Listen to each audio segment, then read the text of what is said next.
ಬೆಳಗಾವಿಯಲ್ಲಿ ಎಂಇಎಸ್ ಪುಂಡರ ಒಂದು ಅಟ್ಟಹಾಸದ ವಿಚಾರವಾಗಿ ತಕ್ಕ ಶಾಸ್ತಿಯನ್ನ ಕಳಿಸೋದಕ್ಕೆ ಕನ್ನಡ ಪರ ಸಂಘಟನೆಗಳು ಸಾಕಷ್ಟು ಹೋರಾಟವನ್ನ ಕೂಡ ಮಾಡಿಕೊಂಡು ಬಂದಿದೆ.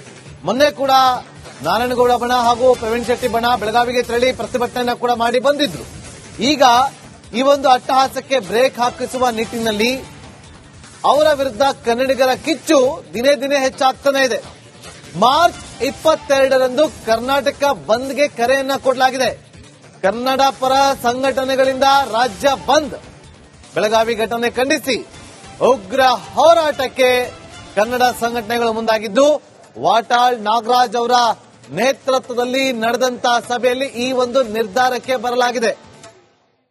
ಮರಾಠಿ ಪುಂಡರ ವಿರುದ್ಧ ಕನ್ನಡಿಗರ ಕಿಚ್ಚು ಹೆಚ್ಚಾಗ್ತಾ ಇದ್ದು, ಇವತ್ತು ವಾಟಾಳ್ ನಾಗರಾಜ್ ಅವರ ನೇತೃತ್ವದಲ್ಲಿ ಸಭೆಯನ್ನ ಮಾಡಲಾಗಿದೆ. ಸಭೆಯಲ್ಲಿ ಈ ಒಂದು ನಿರ್ಧಾರವನ್ನ ತೆಗೆದುಕೊಳ್ಳಲಾಗಿದೆ. 22ನೇ ತಾರೀಕು ಮಾರ್ಚ್ 22ನೇ ತಾರೀಕು ಕರ್ನಾಟಕ ಬಂದ್. ಕನ್ನಡ ಪರ ಸಂಘಟನೆಗಳ ಅನೇಕ ಕಾರ್ಯಕರ್ತರು ಎಲ್ಲರೂ ಕೂಡ ಅಲ್ಲಿರುವುದನ್ನು ಗಮನಿಸಬಹುದು. ರೂಪೇಶ್ ರಾಜಣ್ಣ ಅವರಿದ್ದಾರೆ, ಸಾರಾ ಗೋವಿಂದ್ ಅವರಿದ್ದಾರೆ, ವಾಟಾಳ್ ನಾಗರಾಜ್ ಅವರು ಕೂಡ ಇರುವುದು ಇಲ್ಲಿ ಗಮನಿಸಬಹುದು.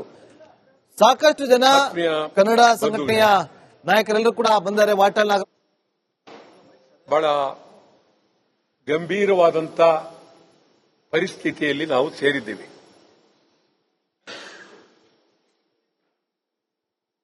ಇದು ನಮ್ಮ ರಾಜ್ಯದ ಗೌರವದ ಪ್ರಶ್ನೆ, ಕನ್ನಡಿಗರ ಗೌರವದ ಪ್ರಶ್ನೆ. ಬೆಳಗಾವಿಯಲ್ಲಿ ನಡೆದಿರುವ ಘಟನೆ ಇಡೀ ರಾಜ್ಯದ ಜನತೆ ತಲೆ ತಗ್ಗಿಸಬೇಕಾಗಿದೆ. ಅದು ಒಂದೇ ಅಲ್ಲ, ಮನುಷ್ಯತ್ವ ಇರುವ ಯಾರು ಈ ಕೆಲಸ ಮಾಡೋದಿಲ್ಲ.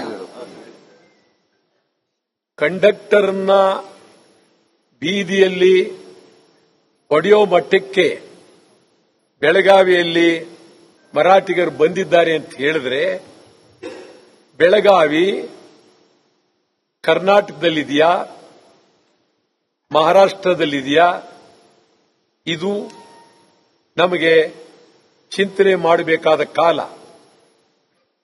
ನನಗನ್ನಿಸ್ತದೆ ಬೆಳಗಾವಿಯಲ್ಲಿ ಕನ್ನಡ ಪರ ಸಂಘಟನೆಗಳು ಬಿಟ್ಟರೆ ಯಾವ ರಾಜಕಾರಣಿಗಳು ಕನ್ನಡದ ಪರ ಇಲ್ಲ. ಎಲ್ಲ ರಾಜಕಾರಣಿಗಳು ಮರಾಠಿ ಏಜೆಂಟರು.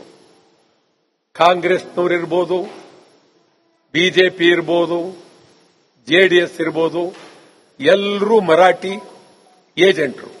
ಅವರಿಗೆ ಮತ ವೋಟ್ ಬೇಕಾಗಿದೆ.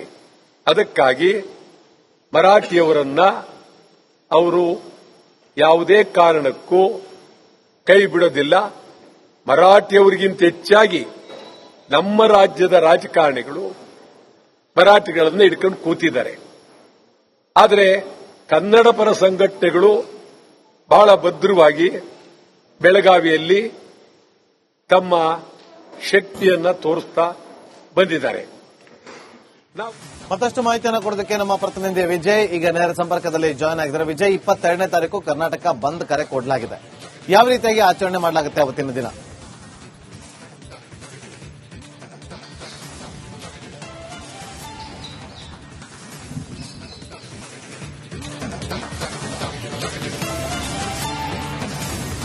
ನಾಗೇಂದ್ರ ಬಾಬು, ಕನ್ನಡಿಗರ ಮೇಲೆ ಮರಾಠಿಗರ ದೌರ್ಜನ್ಯವನ್ನ ಖಂಡಿಸಿ ಈಗ ಕನ್ನಡ ಪರ ಸಂಘಟನೆಗಳು ರೊಚ್ಚಿಗೆದ್ದಿರುವಂತದ್ದು, ಇದಕ್ಕೆ ಬುದ್ಧಿ ಕಲಿಸುವ ನಿಟ್ಟಿನಲ್ಲಿ ಮಹತ್ವದ ತೀರ್ಮಾನ ಕೈಗೊಂಡಿರುವಂತದ್ದು, ಕರ್ನಾಟಕ ಬಂದ್ಗೆ ಕರೆಯನ್ನು ಕೊಟ್ಟಿರುವಂತದ್ದು. ಈಗಾಗಲೇ ಕೂಡ ಹಲವು ಕನ್ನಡ ಪರ ಸಂಘಟನೆಗಳು ಬೆಳಗಾವಿಗೆ ತೆರಳಿ ಅಲ್ಲಿ ಕೂಡ ಪ್ರತಿಭಟನೆ ಮಾಡಿತ್ತು. ಇಂದು ವಾಟಾಳ್ ನಾಗರಾಜ್ ನೇತೃತ್ವದಲ್ಲಿ ಹಲವು ಕನ್ನಡ ಪರ ಸಂಘಟನೆಗಳು ಏನು ಸಭೆಯನ್ನು ನಡೆಸಿರುವಂತದ್ದು. ಸಭೆಯಲ್ಲಿ 22ನೇ ತಾರೀಕು ಕರ್ನಾಟಕ ಬಂದ್ ಅನ್ನು ಮಾಡೋ ಸಂಬಂಧಪಟ್ಟಂತೆ ಕರೆಯನ್ನು ಕೊಟ್ಟಿರುವಂತದ್ದು.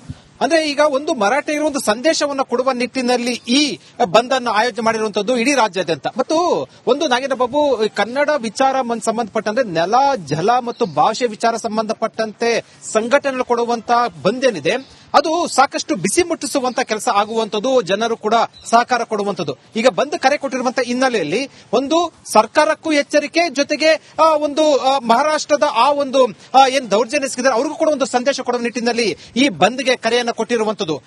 ರಾಜ್ಯಾದ್ಯಂತ ಬಂದ್ ಹಿನ್ನೆಲೆಯಲ್ಲಿ ಇದಕ್ಕೆ ಕನ್ನಡಿಗರು ಎಷ್ಟರ ಮಟ್ಟಿಗೆ ಸ್ಪಂದಿಸುತ್ತಾರೆ ಅನ್ನೋದರ ಜೊತೆಗೆ ಕನ್ನಡ ಪರ ಸಂಘಟನೆಗಳು ಮುಂದಿನ ಯಾವ ರೀತಿ ಬಂದ್ ಅನ್ನೋ ಸಂಬಂಧಪಟ್ಟಂತೆ ಈಗ ಮುಂದಿನ ದಿನ ಸಭೆ ಸೇರಿ ವಿಸ್ತೃತವಾಗಿ ಏನು ಮಾಹಿತಿ ಕೊಡಲಿದ್ದಾರೆ. ಆದ್ರೆ ಒಂದೊಂದು ಬಹಳ ಸ್ಪಷ್ಟ, ಈಗ ಕನ್ನಡ ಪರ ಸಂಘಟನೆಯಿಂದ ಬಂದ್ಗೆ ತೀರ್ಮಾನ ಆಗಿರುವಂತಹ ಹಿನ್ನೆಲೆಯಲ್ಲಿ ಇದು ಬಹಳ ಮಹತ್ವದ ಸಂದೇಶವಾಗಿರುವಂತದ್ದು ಮಹಾರಾಷ್ಟ್ರಕ್ಕೆ ಮತ್ತು ಅಲ್ಲಿ ನಡೆಸಿರುವಂತಹ ದೌರ್ಜನ್ಯ ಎಸಗಿರೋರಿಗೆ. Nagendra Babu. Okay, thank you Vijay ನಿಮ್ಮೆಲ್ಲ ಮಾಹಿತಿಗಾಗಿ. ಬೆಳಗಾವಿಯಲ್ಲಿ ಎಂಇಎಸ್ ಪುಂಡರ ಒಂದು ಅಟ್ಟಹಾಸದ ವಿಚಾರವಾಗಿ ತಕ್ಕ ಶಾಸ್ತಿಯನ್ನ ಕಲಿಸೋದಕ್ಕೆ ಕನ್ನಡ ಪರ ಸಂಘಟನೆಗಳು ಸಾಕಷ್ಟು ಹೋರಾಟವನ್ನ ಕೂಡ ಮಾಡಿಕೊಂಡು ಬಂದಿದೆ. ಮೊನ್ನೆ ಕೂಡ ನಾರಾಯಣಗೌಡ ಬಣ ಹಾಗೂ ಪ್ರವೀಣ್ ಶೆಟ್ಟಿ ಬಣ ಬೆಳಗಾವಿಗೆ ತೆರಳಿ ಪ್ರತಿಭಟನೆಯನ್ನ ಕೂಡ ಮಾಡಿ ಬಂದಿದ್ರು. ಈಗ ಈ ಒಂದು ಅಟ್ಟಹಾಸಕ್ಕೆ ಬ್ರೇಕ್ ಹಾಕಿಸುವ ನಿಟ್ಟಿನಲ್ಲಿ ಅವರ ವಿರುದ್ಧ ಕನ್ನಡಿಗರ ಕಿಚ್ಚು ದಿನೇ ದಿನೇ ಹೆಚ್ಚಾಗ್ತಾನೆ ಇದೆ. ಮಾರ್ಚ್ 22ರಂದು ಕರ್ನಾಟಕ ಬಂದ್ಗೆ ಕರೆಯನ್ನ ಕೊಡಲಾಗಿದೆ. ಕನ್ನಡ ಪರ ಸಂಘಟನೆಗಳಿಂದ ರಾಜ್ಯ ಬಂದ್. ಬೆಳಗಾವಿ ಘಟನೆ ಖಂಡಿಸಿ ಉಗ್ರ ಹೋರಾಟಕ್ಕೆ ಕನ್ನಡ ಸಂಘಟನೆಗಳು ಮುಂದಾಗಿದ್ದು, ವಾಟಾಳ್ ನಾಗರಾಜ್ ಅವರ ನೇತೃತ್ವದಲ್ಲಿ ನಡೆದಂತಹ ಸಭೆಯಲ್ಲಿ ಈ ಒಂದು ನಿರ್ಧಾರಕ್ಕೆ ಬರಲಾಗಿದೆ.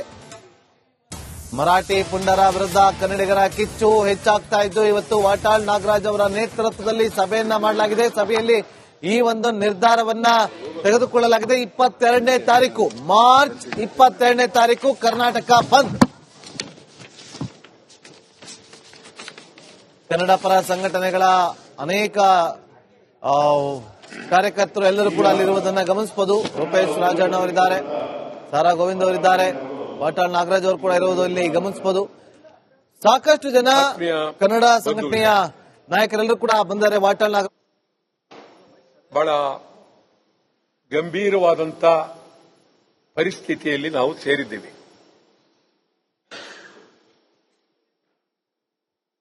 ಇದು ನಮ್ಮ ರಾಜ್ಯದ ಗೌರವದ ಪ್ರಶ್ನೆ, ಕನ್ನಡಿಗರ ಗೌರವದ ಪ್ರಶ್ನೆ. ಬೆಳಗಾವಿಯಲ್ಲಿ ನಡೆದಿರುವ ಘಟನೆ ಇಡೀ ರಾಜ್ಯದ ಜನತೆ ತಲೆ ತಗ್ಗಿಸಬೇಕಾಗಿದೆ. ಅದೊಂದೇ ಅಲ್ಲ, ಮನುಷ್ಯತ್ವ ಇರುವ ಯಾರು ಈ ಕೆಲಸ ಮಾಡೋದಿಲ್ಲ. ಕಂಡಕ್ಟರ್ನ ಬೀದಿಯಲ್ಲಿ ಹೊಡೆಯೋ ಮಟ್ಟಕ್ಕೆ ಬೆಳಗಾವಿಯಲ್ಲಿ ಮರಾಠಿಗರು ಬಂದಿದ್ದಾರೆ ಅಂತ ಹೇಳಿದ್ರೆ, ಬೆಳಗಾವಿ ಕರ್ನಾಟಕದಲ್ಲಿದೆಯಾ, ಮಹಾರಾಷ್ಟ್ರದಲ್ಲಿದೆಯಾ, ಇದು ನಮಗೆ ಚಿಂತನೆ ಮಾಡಬೇಕಾದ ಕಾಲ. ನನಗನ್ನಿಸ್ತದೆ ಬೆಳಗಾವಿಯಲ್ಲಿ ಕನ್ನಡ ಪರ ಸಂಘಟನೆಗಳು ಬಿಟ್ಟರೆ ಯಾವ ರಾಜಕಾರಣಿಗಳು ಕನ್ನಡದ ಪರ ಇಲ್ಲ. ಎಲ್ಲಾ ರಾಜಕಾರಣಿಗಳು ಮರಾಠಿ ಏಜೆಂಟ್ರು. ಕಾಂಗ್ರೆಸ್ನವರಿರ್ಬೋದು, ಬಿಜೆಪಿ ಇರ್ಬೋದು, ಜೆಡಿಎಸ್ ಇರ್ಬೋದು, ಎಲ್ಲರೂ ಮರಾಠಿ ಏಜೆಂಟ್ರು.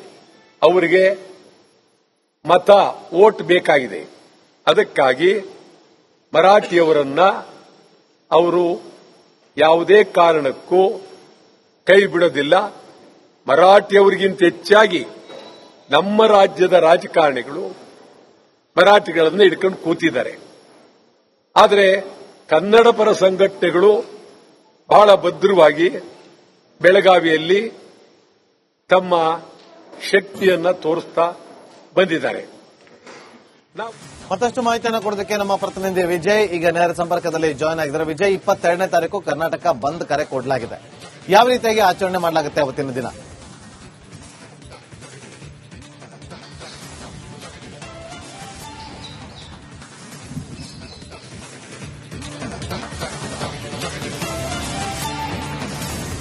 ನಾಗೇಂದ್ರ ಬಾಬು, ಕನ್ನಡಿಗರ ಮೇಲೆ ಮರಾಠಿಗರ ದೌರ್ಜನ್ಯವನ್ನ ಖಂಡಿಸಿ ಈಗ ಕನ್ನಡ ಪರ ಸಂಘಟನೆಗಳು ರೊಚ್ಚಿಗೆದ್ದಿರುವಂತದ್ದು.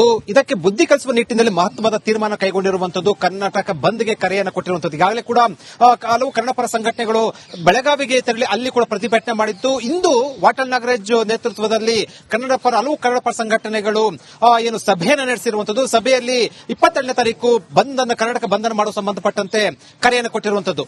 ಅಂದ್ರೆ ಈಗ ಒಂದು ಮರಾಠಿಗರ ಒಂದು ಸಂದೇಶವನ್ನು ಕೊಡುವ ನಿಟ್ಟಿನಲ್ಲಿ ಈ ಬಂದ್ ಅನ್ನು ಆಯೋಜನೆ ಮಾಡಿರುವಂತದ್ದು ಇಡೀ ರಾಜ್ಯಾದ್ಯಂತ. ಮತ್ತು ಒಂದು ನಾಗೇಂದ್ರ ಬಾಬು, ಕನ್ನಡ ವಿಚಾರ ಸಂಬಂಧಪಟ್ಟಂತೆ ನೆಲ, ಜಲ ಮತ್ತು ಭಾಷೆ ವಿಚಾರ ಸಂಬಂಧಪಟ್ಟಂತೆ ಸಂಘಟನೆಗಳು ಕೊಡುವಂತಹ ಬಂದ್ ಏನಿದೆ ಅದು ಸಾಕಷ್ಟು ಬಿಸಿ ಮುಟ್ಟಿಸುವಂತ ಕೆಲಸ ಆಗುವಂತದ್ದು, ಜನರು ಕೂಡ ಸಹಕಾರ ಕೊಡುವಂತದ್ದು. ಈಗ ಬಂದ್ ಕರೆ ಕೊಟ್ಟಿರುವಂತಹ ಹಿನ್ನೆಲೆಯಲ್ಲಿ ಒಂದು ಸರ್ಕಾರಕ್ಕೂ ಎಚ್ಚರಿಕೆ, ಜೊತೆಗೆ ಒಂದು ಮಹಾರಾಷ್ಟ್ರದ ಒಂದು ಏನ್ ದೌರ್ಜನ್ಯ ಎಸಗಿದ್ದಾರೆ ಅವ್ರಿಗೂ ಕೂಡ ಒಂದು ಸಂದೇಶ ಕೊಡುವ ನಿಟ್ಟಿನಲ್ಲಿ ಈ ಬಂದ್ಗೆ ಕರೆಯನ್ನು ಕೊಟ್ಟಿರುವಂತದ್ದು. ರಾಜ್ಯಾದ್ಯಂತ ಬಂದ್ ಹಿನ್ನೆಲೆಯಲ್ಲಿ ಇದಕ್ಕೆ ಕನ್ನಡಿಗರು ಎಷ್ಟರ ಮಟ್ಟಿಗೆ ಸ್ಪಂದಿಸುತ್ತಾರೆ ಅನ್ನೋದರ ಜೊತೆಗೆ ಕನ್ನಡ ಪರ ಸಂಘಟನೆಗಳು ಮುಂದಿನ ಯಾವ ರೀತಿ ಬಂದ್ ಅನ್ನೋ ಸಂಬಂಧಪಟ್ಟಂತೆ ಈಗ ಮುಂದಿನ ದಿನ ಸಭೆ ಸೇರಿ ವಿಸ್ತೃತವಾಗಿ ಏನು ಮಾಹಿತಿ ಕೊಡಲಿದ್ದಾರೆ. ಆದ್ರೆ ಒಂದೊಂದು ಬಹಳ ಸ್ಪಷ್ಟ, ಈಗ ಕನ್ನಡ ಪರ ಸಂಘಟನೆ ಬಂದ್ಗೆ ತೀರ್ಮಾನ ಆಗಿರುವಂತಹ ಹಿನ್ನೆಲೆಯಲ್ಲಿ ಇದು ಬಹಳ ಮಹತ್ವದ ಸಂದೇಶವಾಗಿರುವಂತದ್ದು ಮಹಾರಾಷ್ಟ್ರಕ್ಕೆ ಮತ್ತು ಅಲ್ಲಿ ನಡೆಸಿರುವಂತಹ ದೌರ್ಜನ್ಯ ಎಸಗಿರೋರಿಗೆ. Nagendra Babu, okay, thank you Vijay ನಿಮ್ಮೆಲ್ಲ ಮಾಹಿತಿಗಾಗಿ.